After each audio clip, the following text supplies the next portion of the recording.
महोदय, मैं महामहिम राष्ट्रपति जी के अभिभाषण पर जो धन्यवाद का प्रस्ताव आया है उसके समर्थन में अपनी पार्टी राष्ट्रीय लोक मोर्चा की ओर से बोलने के लिए खड़ा हुआ हूँ। समय तो बहुत कम है, इसलिए बगैर किसी भूमिका के मैं एक दो सुझाव, जो महत्वपूर्ण सुझाव है, सरकार के समक्ष रखना चाहता हूँ। महोदय, महामहिम ने अपने भाषण में इन शब्दों को, इन पंक्तियों को उद्धृत किया है। उन्होंने कहा, अतीत के क्षणों को याद करते हुए जब देशवासी अतीत के ऐसे महान पड़ावों और अपने पूर्वजों के महान योगदान को याद करते हैं तो नई पीढ़ी को प्रेरणा मिलती है। ये प्रेरणा विकसित भारत की ओर हमारी यात्रा को गति देती है। महोदय, महामहिम ने इन पंक्तियों के माध्यम से हमें संदेश दिया है।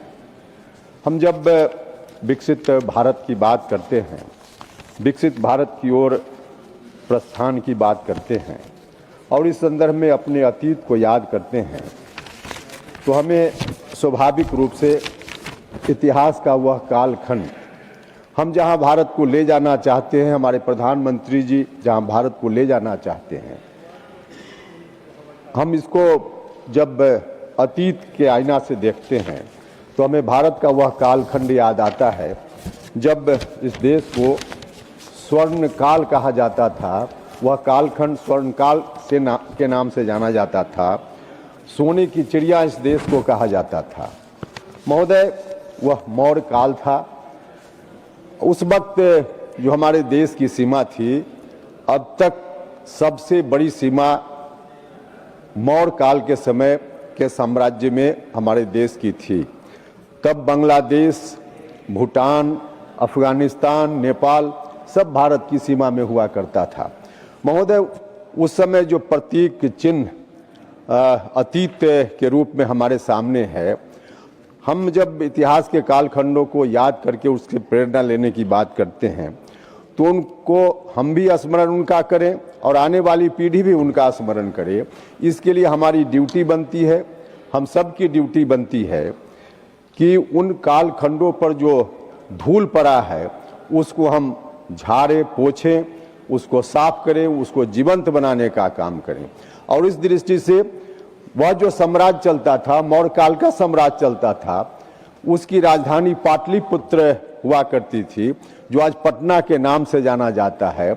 पाटलिपुत्र जब हम कहते हैं तो हमारा सीना चौड़ा होता है, हम गर्व महसूस करते हैं, हम प्राउड महसूस करते हैं।